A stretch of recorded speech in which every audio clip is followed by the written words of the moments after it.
Awikina mastu silat mringguang jagat karana siran tandha kawisisaning bisana. Sono sinawung lan kula paestu masih lestantun lampahing Buddha jinantur tutur katula kula telat pring Raden Waradya winurista ngumpama paraming Niskara Karnagya tuming jaman purwa.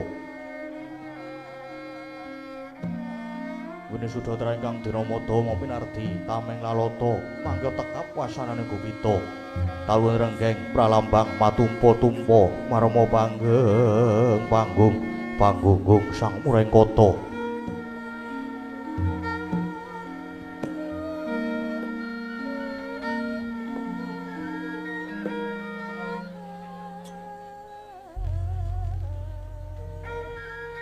Purwakaning carita rinarik runtuting basa duweng kuna ngemus rasa yen linaras saya karaos. Mula cari roh ngrasani ing diri rasa rumangsa ngrumangsani jalma ngilu kaca jarweh. Wis jinakup cahing carita lo becik wis gumelar jroning pakliran ya iku kang sejati hamirsani pagelaran Ringgit Purwa.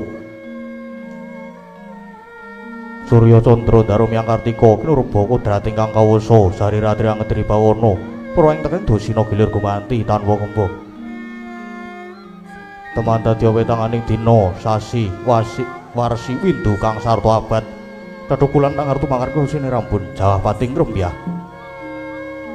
Dadi padhake kutu-kutu alang atoga Purana miyang Brantaya dadi branan ingkang tanpa wicalan. Janma menungsa tinitah priya wanita spontha-pontha anut golonganing bangsa dewi-dewi.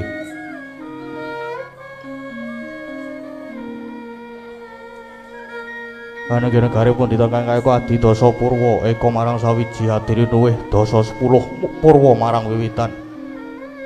Senadyan kathah titahing doa ingkang sinangga ing Pratiwi kinasoaning akasa kinapit ing samudra Raja Samyanggana raras nanging datan kadya ingkang girupa ing dalu samangke. Saekti menika wonten Desa Banjardawa papane miring Winaradin.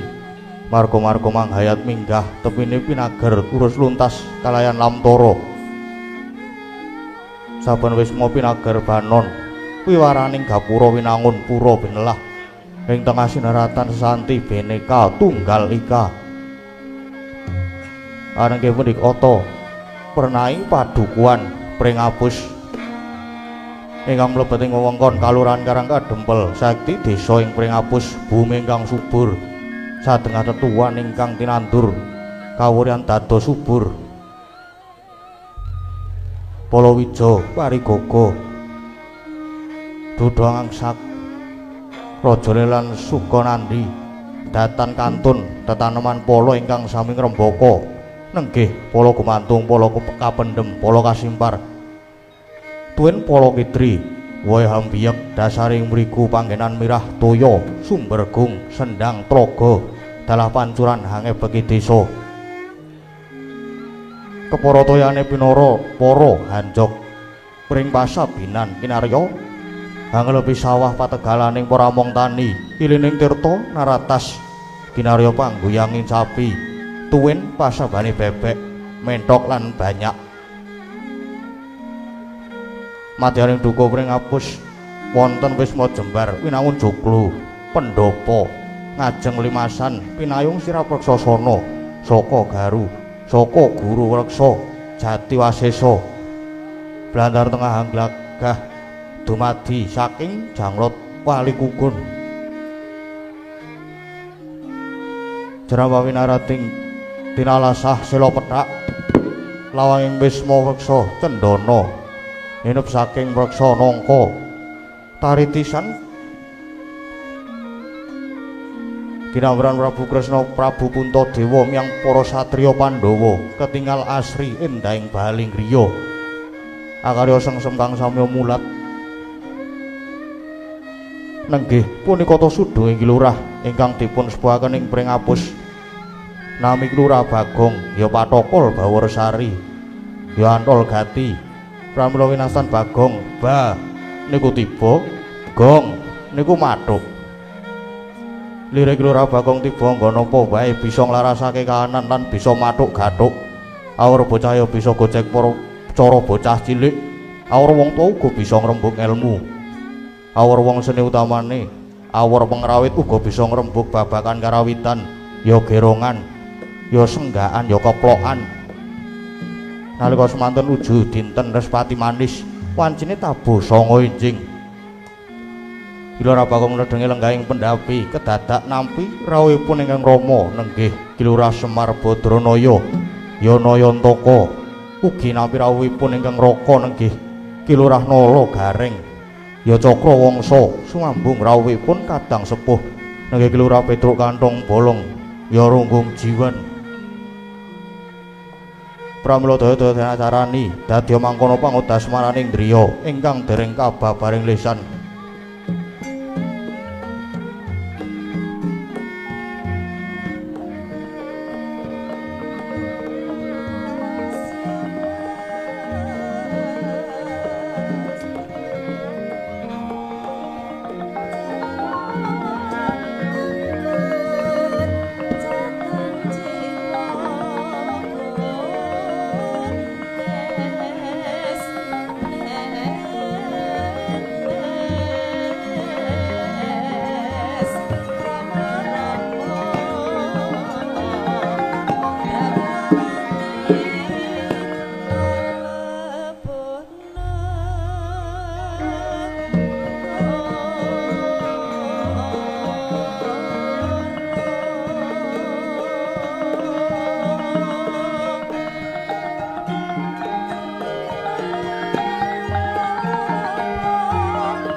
Sritenon neng pasewakan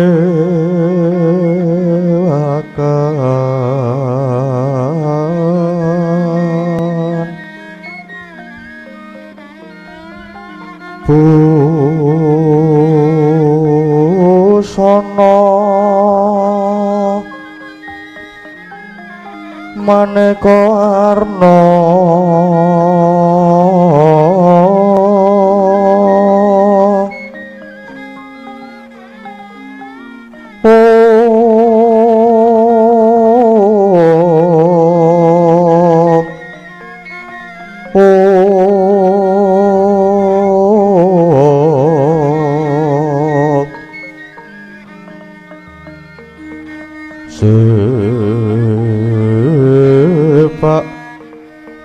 Puswiteng udana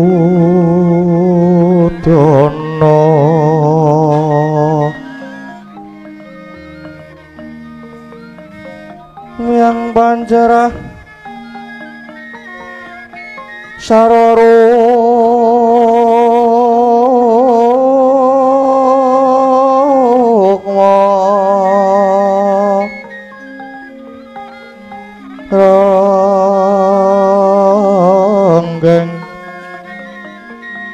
Manit Narawata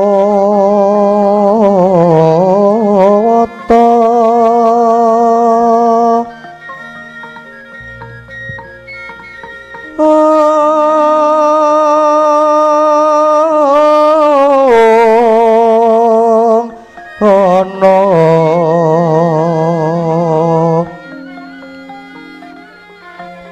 Oprabanya kang mirat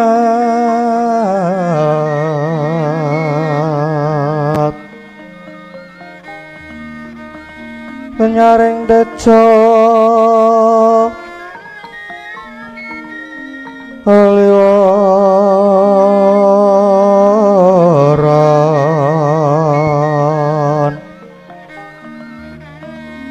lireki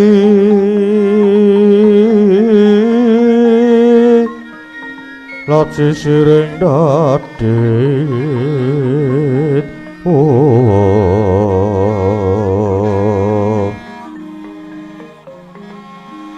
wimbo kakondom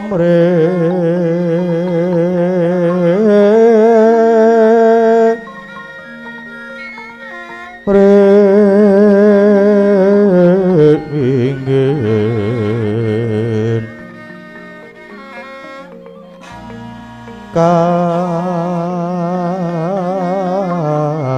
katiuping samirana mandra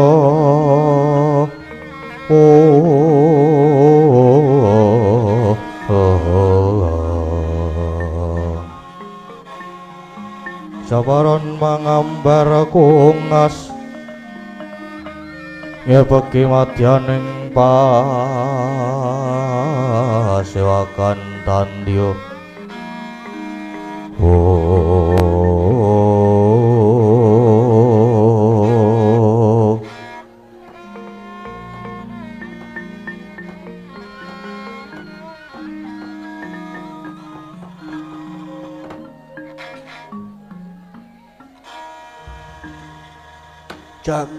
jagat dewa Bathara Duh pepundhenku Bapak sasampunipun lenggah kanthi prayogi kula ngaturaken kasugengan lan sembah pangabekti kula kunjuk nggih Pak blagagag ugeg sadulita mel iya tole iya kadingaren kok genep tata kramamu ya antuk pamujimu slamet tekaku pangestuku tampanono ya tole Bagong nggih siap sanget anggen kula mundi mugi dadosa jimat paripih Kang Mas Gareng Kakang Mas Gareng padha kanthi raharja Kakang Mas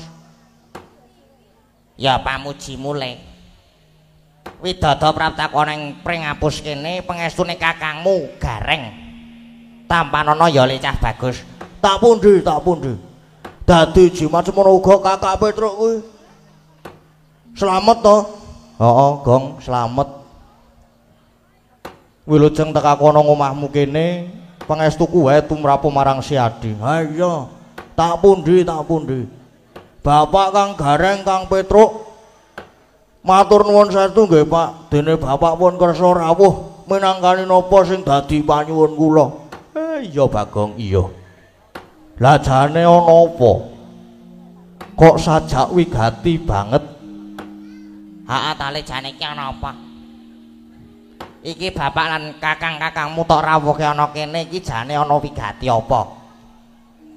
Kok sajak nyolowadi. Nyolowadi. Mengko gek-gek kowe malah lagi kena kasus, Gong. Piye? Terus mau ngarep sambat karo bapak. Oh, Gong, mula luwe becik matur wae karo bapak ya, Gong. Lan sapa ngerti nek aku Kang Gareng ya iso melu ngudari sing dadi reruwetmu. Wong sing jeneng sedulur ki urip tansah daya dinayan bantu binantu. Ki wis jeneng lumrah. Ana apa to, Gong? Nggih. Kula tak ngoten nggih, Pak. Kula tak matur nek wonten luput kula nyuwun gonging samudra pangaksami nggih, Pak. Ora dadi apa. Sirna narasa wigih ringa-ringa ala becik bener luput. Matura ana apa, Bagong? Nggih, kula tak matur ning murih wijang satala-tala bapak tak aturi raja apa? Tak aturi rada majeng lenggahe nggih, Pak. Andra ingkang Puspitorum.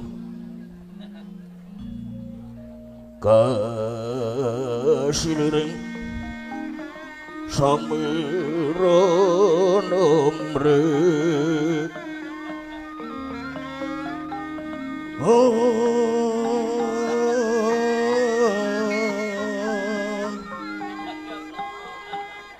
sekar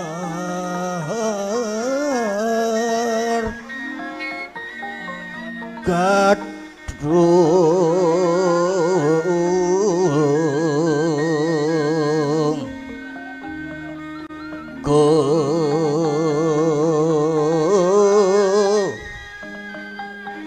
ngas kandanyo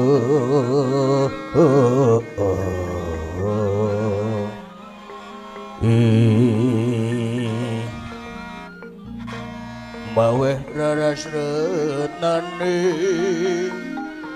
iya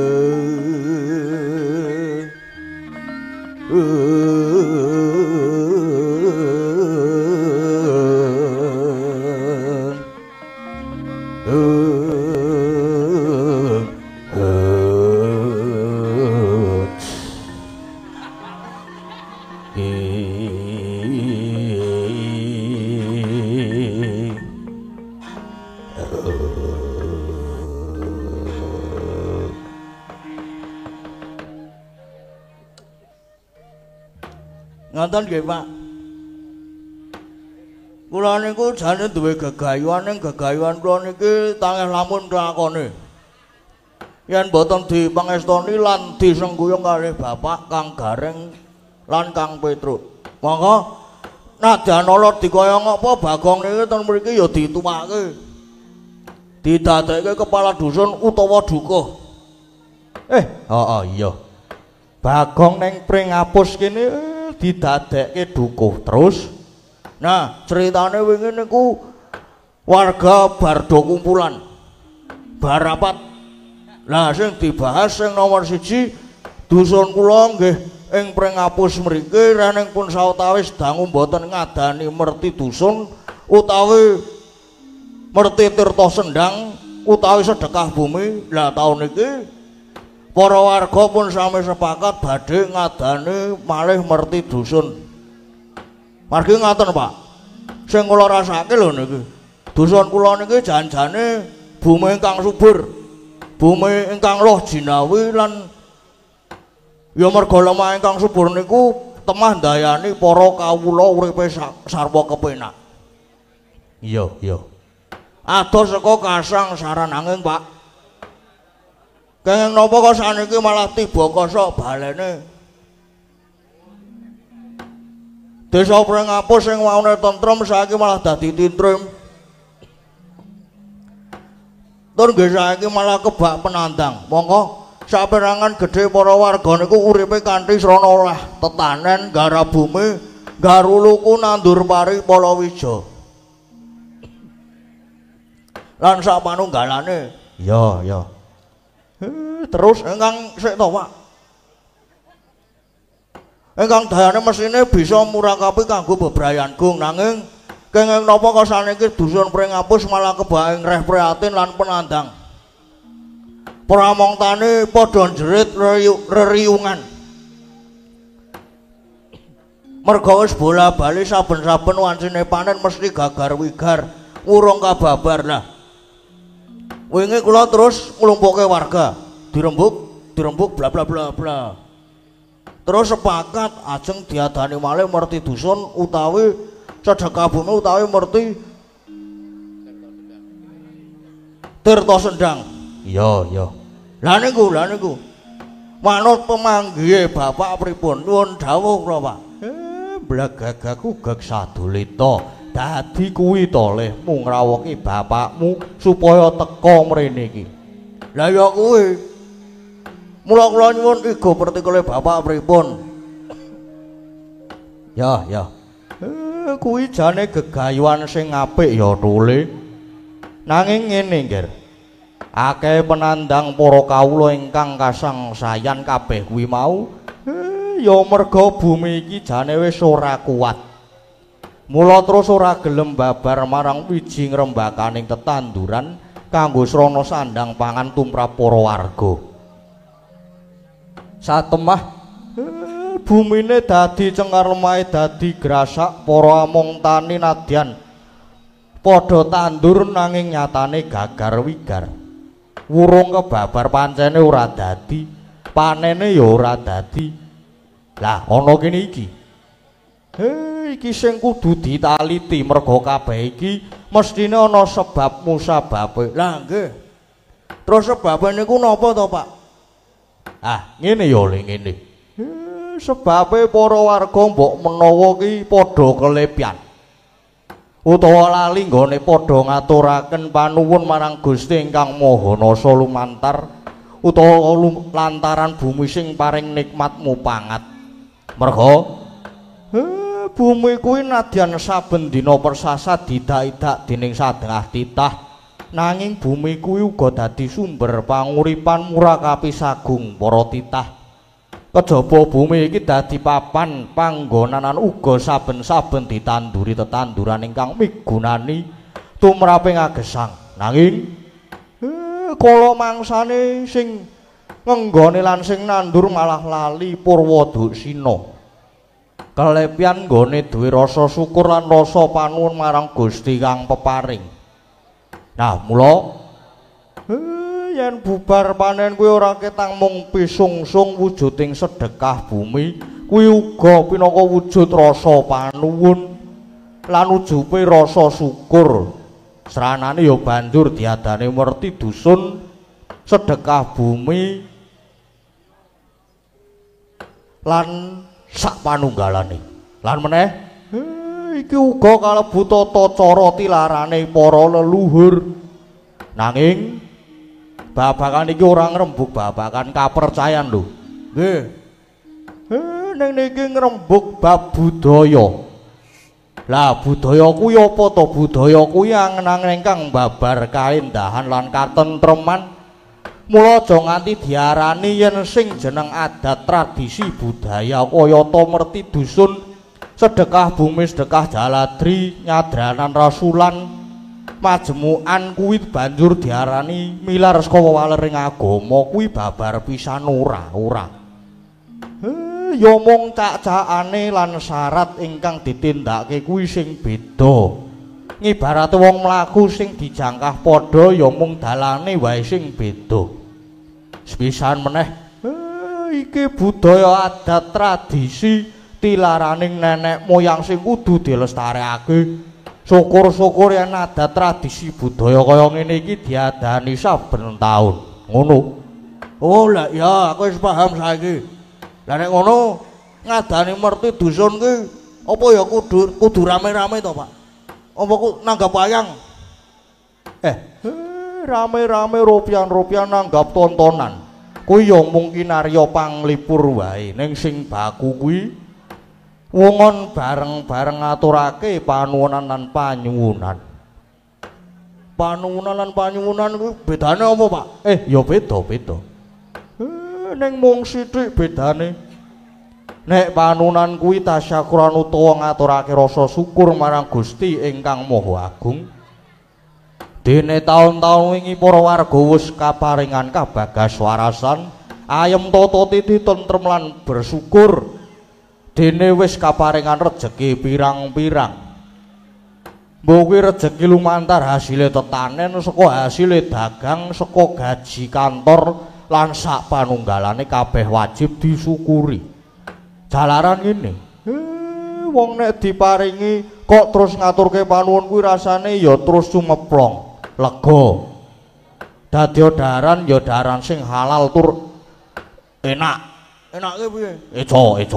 Ya. Dadi sandangan ya ageman sing resik tur pantes diagem. Dadi kabeh ben berkah.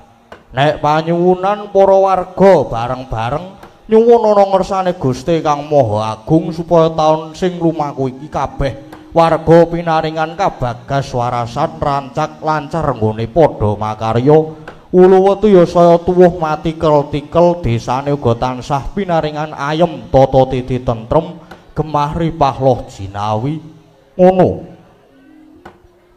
Ning ya apik wae nek terus rame-rame nanggap kesenian utawa wayangan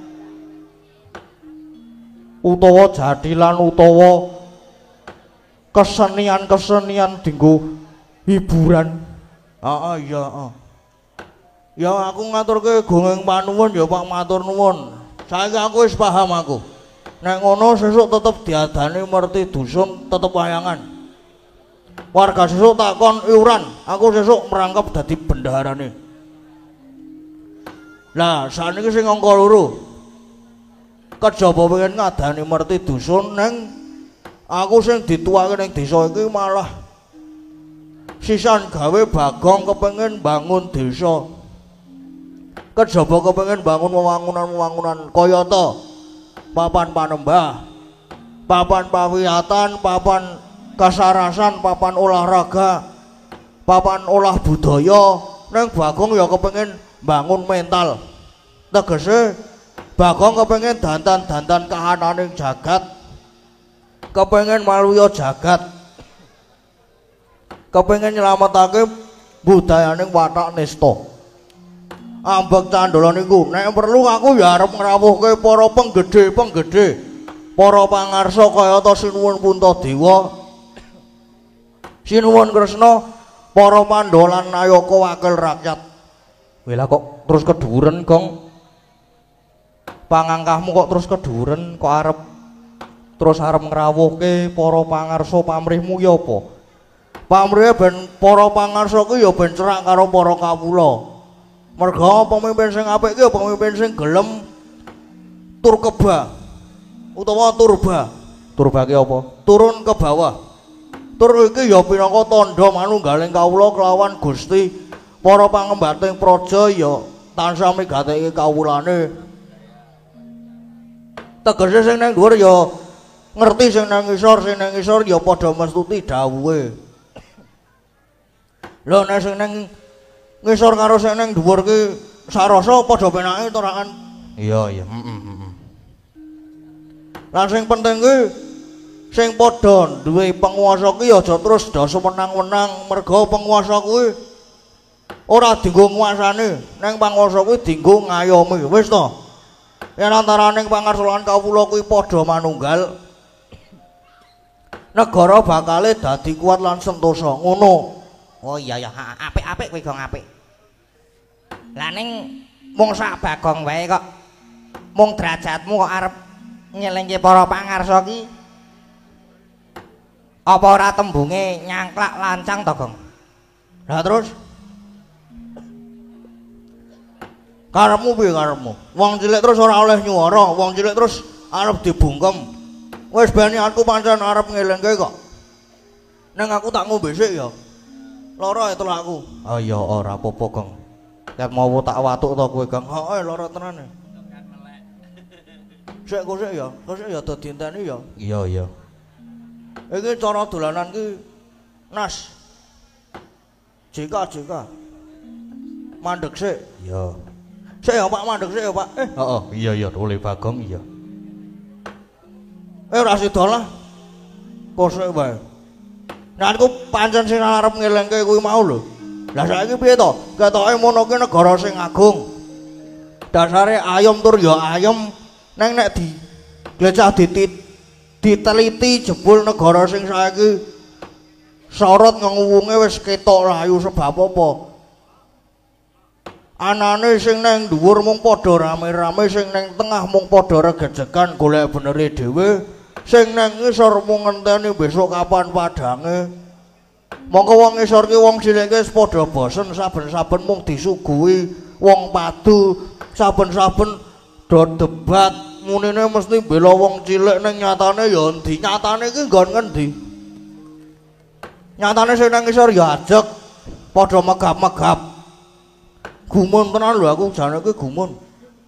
Nganti jagat iki persasat melu nangis merga ya saka pakartine menungsa sing lali Purwoduksina kuwi mau.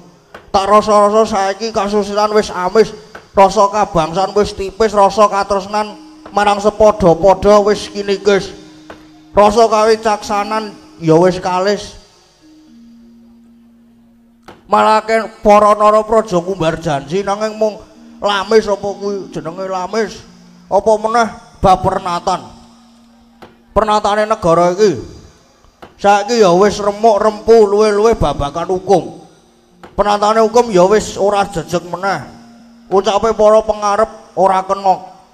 Digugu karepe mung do nuruti nepsu.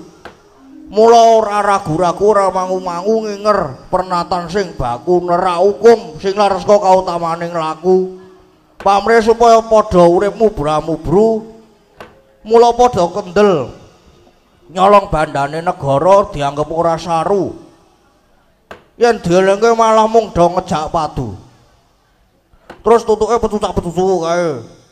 Mangan duwite negara wetenge nganti mlentu. Bareng konangan kudune dihukum 15 tahun ning lagi nglakoni rong minggu wis metu. Merga tutuke jeksa negara, terkadang ana sing gelem dituku duit miliaran lho iki lho. Mula ya wis lumrah yen saiki ngendi-endi akeh wong unjuk rasa. Lah mula apa ya salah? Apa ya salahne aku nadyan wong cilik kepengin ngelingake. Nyatane saiki akeh para nayakaning praja sing mung do mikirke kebutuhaning pribadi. Banjur lirwa ing sesanggeman ora nggatekake wong cilik. Nek sing dipikir wong uripe dhewe pribadine dhewe. Nyatane wae saiki gajine piye? Gedhe gajine. Mongko wong cilik malat-malat. Bagong. Ya apik wae ngelingke sing padha kleru nanging babegayuanmu nggonmu kepengin bangun desa kuwi mestine jer basuki mawa beya. Ayo kuwi, Kang.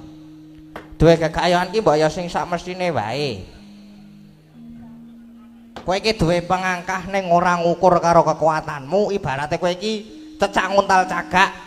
Wuto ngitung lintang tangeh lakone cepak wurunge. Njur agate iki saka ngendi jal? Lah kowe iki do tak kon kene iki dong apa? Bola jebul ming jagake awak dhewe reng. Lah iya to mula bapak tak aturi rawuh ki ya tak suwun pambiyantune lebu gareng karo Petruk ki ya kudune bantu. Neng ngoten Pak.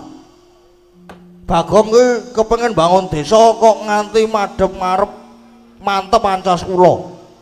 Niku mestine nggih mawi dasar margi critane wingi ancas kula niku wingi kula niku bar nampi wangsit. Nampi gaib sasmita ingkang kula tampi. Saged kasembatan gegayuhan kula nanging wonten syarat seranane. Lah syarat seranane iki apa prole Bagong? Seranane nggih niku Kula kedah gadhahi wujute pelem pertangga jiwa kalih jambu Dipa Nirmala. Lah mongko pelem kalih jambu niku mapane teng kayangan sing kagungane kejawi namung pukulun Bathara Guru. Nggih pukulun Sang Hyang Jagat Girinata. Lah rene Bapak Semar ki tunggale utawa dulure Bathara Guru Bapak tak suwun supaya nembungke pukulun Bathara Guru kersa maringke pelem pertangga jiwa karo jambu Dipa Nirmala. Ngoten nggih Pak nggih, nggih. Ya. Rening Bagong iki gegayuhane utama lan mestine ya murakapi kanggo bebrayan Gung. Nek kowe banjur muntah karo bapakmu dasare aku ya wong tuwa ingkang tinuwa-tuwa lan tinuwi-tuwi.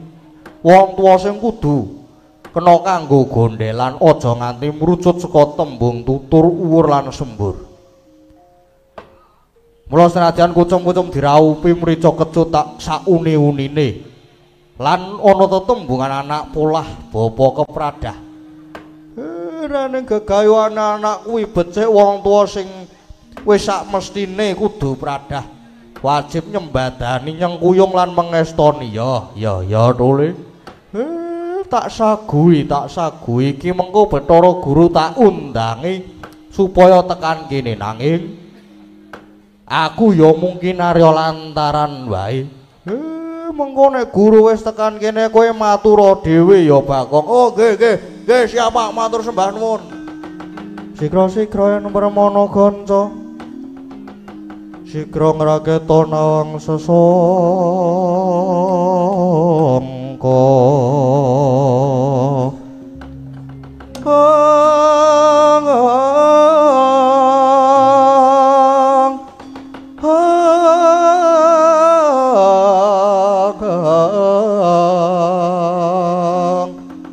Nalendra bakmara sing sangkatri gumulung mangrembahing wadya kurada kura ora reka kiri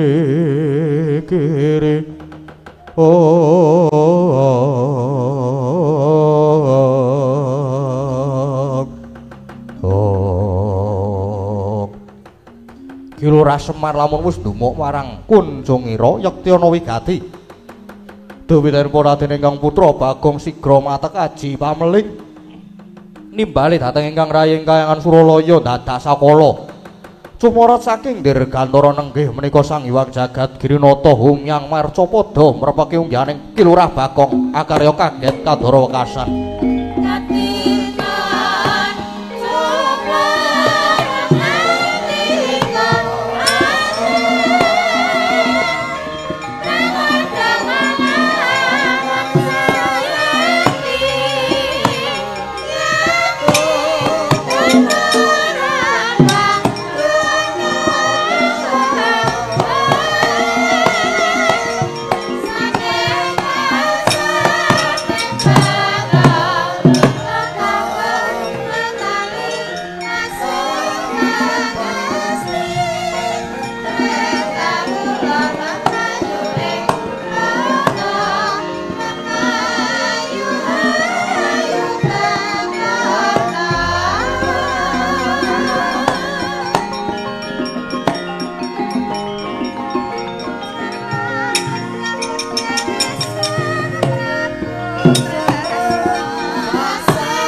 Sinongwati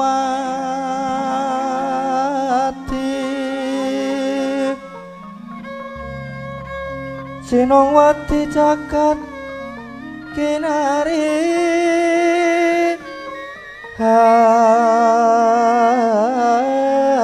hamuk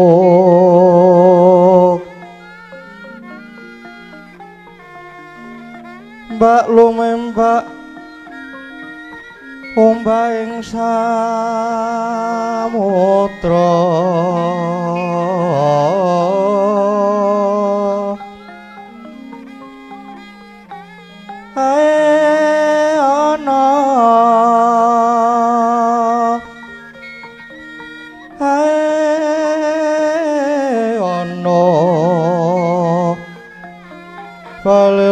tambak kanggeng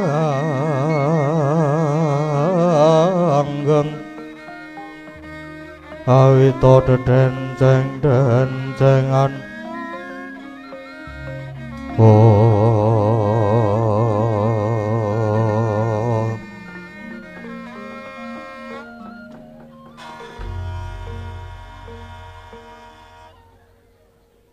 Pak, piye? Iki kok ana wong teko tangane papat. Iki sapa iki, Pak? Aja sembrono kaya iki Bathara Guru. Jare mau kon ngrawuhke. Weh lah, ampun tenan bapake mung ndemok bathuk. Kuncung. Kok ndemok kuncung wae kok tiba-tiba terus ana sing rawuh.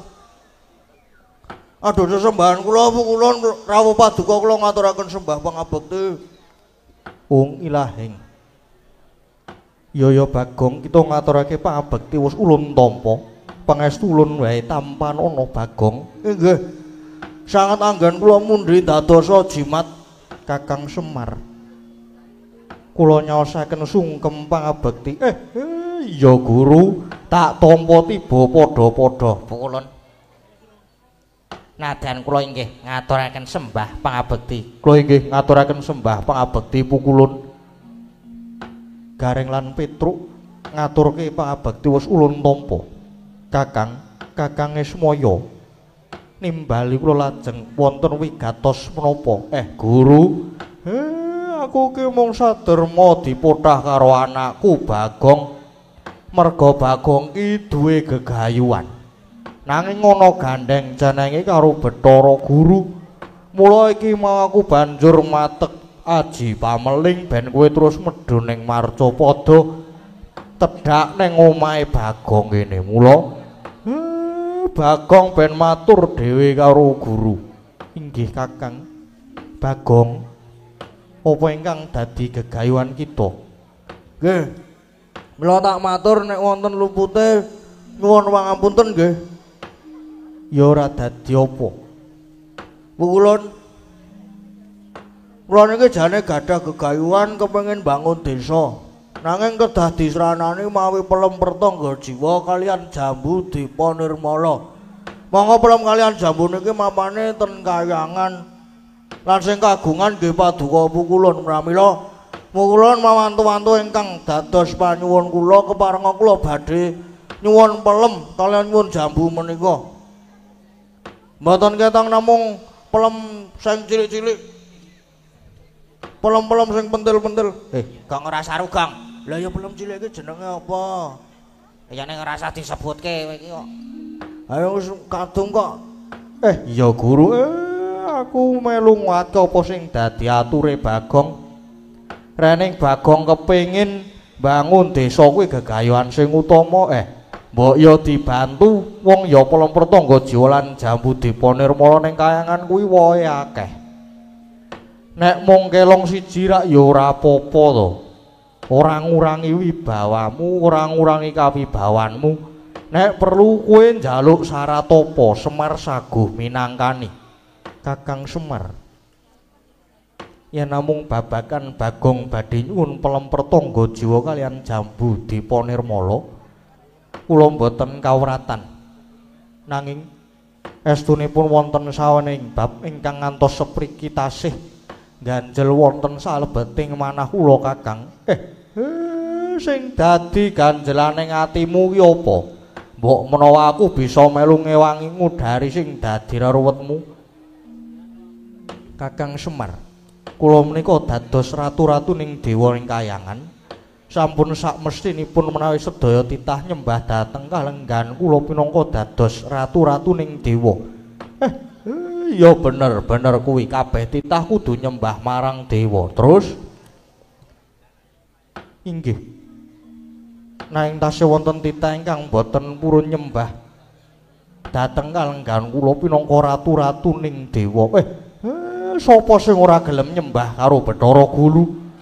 Mangko tak paranane tak elingne supaya gelem nyembah karo kowe, Guru. Titah ingkang boten purun nyembah dhateng ulun menika boten sanes namung Kakang Semar piyambak. Pramila waton Kakang Semar menika purun nyembah dhateng kula. Pelempar tangga jiwat lan jambu dipanirmala badhe kula paringaken Bagong Kakang Semar. Swareka den prayitna samwire seka bali kilar-kilar semedi tengahing latar. Kuwi to titah sing ora gelem nyembah karo Bathara Guru ki jebul sing tok karepke ki Semar to ya. Nek pancen kuwi dadi syarate waton Bathara Guru gelem maringke pelemper tangga jiwa lan jambu dipanirmala marang Bagong. Ya Semar ora kabotan. Semar ora kabotan nek pancen kon nyembah karo Bathara Guru. Ampun Pak, aja. Ampun Pak.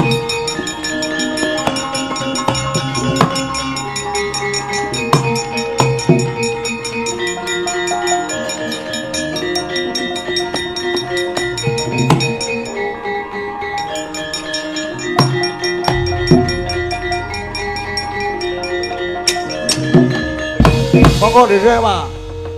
Kepeksa aku sing mangsuli iki, Pak. Kowe arep ngopo, Bagong? Gong, ora macem-macem lho, Gong. Dek malah wani ngadeg malang kadhak kaya ngono. Wis ben. Bapake wong tuaku sing wis ngukir juaragaku. Kok mung arep disepeleke anake ragil sing ora trima tak kandhane. Gong ora nekat lho, Gong. Eling, Gong. Eling kowe iki cahuk nekate ra jamak.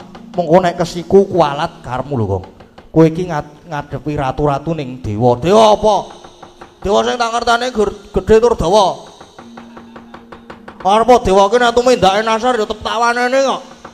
Ora bakal malati nek dewa kaya ngono kuwi tumindake. Bagong, jeneng kita malah malang kadhak marang ulun yen ngono kita mboya narimake. Lah kena ora trima apa jare padake. Lur malah ora basa ora ngajeni marang panjenengan ulun. Lah basa apa? Ora perlu basa, ora perlu dadak ngajeni. Sampean sing bibiti gawe perkara ki sampean. Nanging kita bakal nyuwun pertangga jiwa lan jambu diponir. Sapa ora dadi. Kowe tiba mburi mangko kowe. Karone Bagong arep bangun desa kuwi dienggo kepentingane warga. Bagong nang kene iki dituwake dadi Bagong lebih mementingkan kebutuhan warga daripada kepentingan sendiri tak kandhane. Mulane ora oleh njaluk pelem tak bedol sawite. Tak panane munggahke tak bedol sawite, gawake senso. Nang kuwi engko tiba mburi, saiki ngurus babakan bapakku. Ya wong tuaku sampean kudune mikir Semar ki sapa? Semar ki tunggale ana 3. Ya kuwi Tejamaya ya Siwatagap. Loro Ismaya ya Semar, 3 Manikmaya ya Pulun Bathara Guru. Lah sampean ki sing tiba ragil utawa pernah sedulur nom.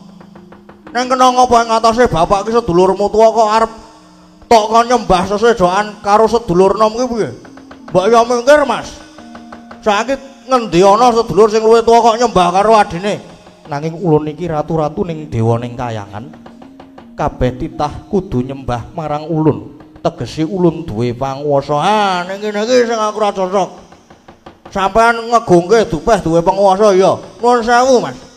Panguwasa niku ampun dienggo sawenang-wenang, ning panguwasa niku dienggo ngayomi. Sampeyan duwe panguwasane nek dienggo sawenang-wenang utawa sampeyan terus Watahe adikang adikung adigunawa lah di demo kowe karo warga Mas tak andani Mas. Ora nganti jam-jaman rubuh sampean. Bagong. Kita wani sakecap padha sakecap marang ulun, tegese kita wani marang panjenengan ulun. Lho ora wani sebab apa? Dewa ora patut diajeni kowe kok. Yen ngono ayo golek papan sing jembar metu njaba piye? Emane-emane metu njaba ki Mas. Ora dadi kuwi ngono kuwi.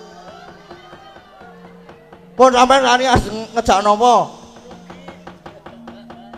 Bagong ora wedi arep panjenengan keleke papat Bagong ora wedi. Tak gawake reksona engko. Padangan wani, petengan ya wani, rupa wani, jembar saya wani. Bagong suwe-suwe ucap kitung ngabangake talingan ulun ayo. Tak tunggu ning jaba kelakon tak sotke ning Yomani Loka. Apa dikira Bagong wedi metu njaba Mas.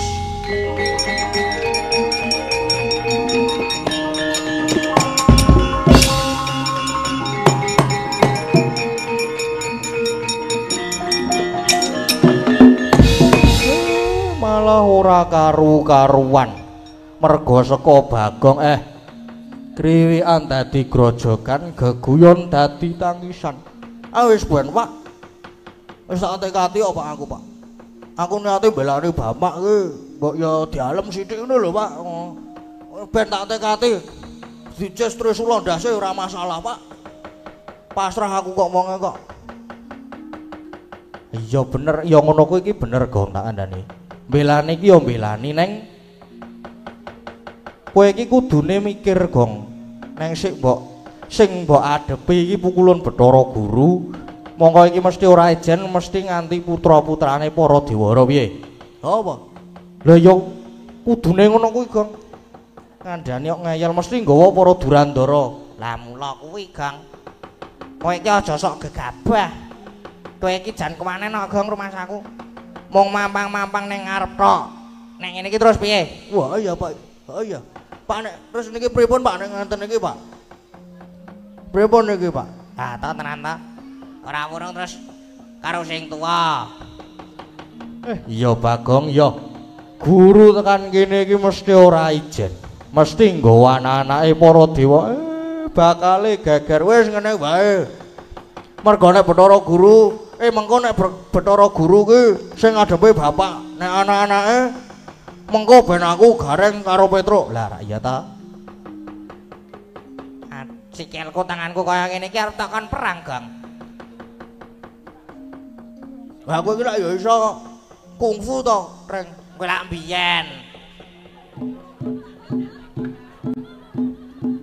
Pun ngadeg mawon mboten napa-napa kok Mas. Santai mawon pun. Ora malati, yoga ora malati. Yoga ora malati, santai mawon mboten napa-napa. Apa Gang? Kuwi nganu kuwi mau kok. Sinomane. Oh lah ngono. Kowe iki Bagonge ora urung meng ngrekasake sing tuwa kok. Wis ora gelem apa piye iki? Do gelem apa ora jane? Mulane kowe do tak undangi rene iki ben bantu aku. Jare sedulur kudu saling bantu nek ora gelem ora masalah. Wis putus hubungan keluarga.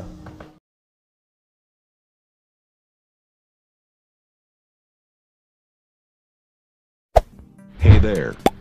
Subscribe to my channel. And also press this bell icon.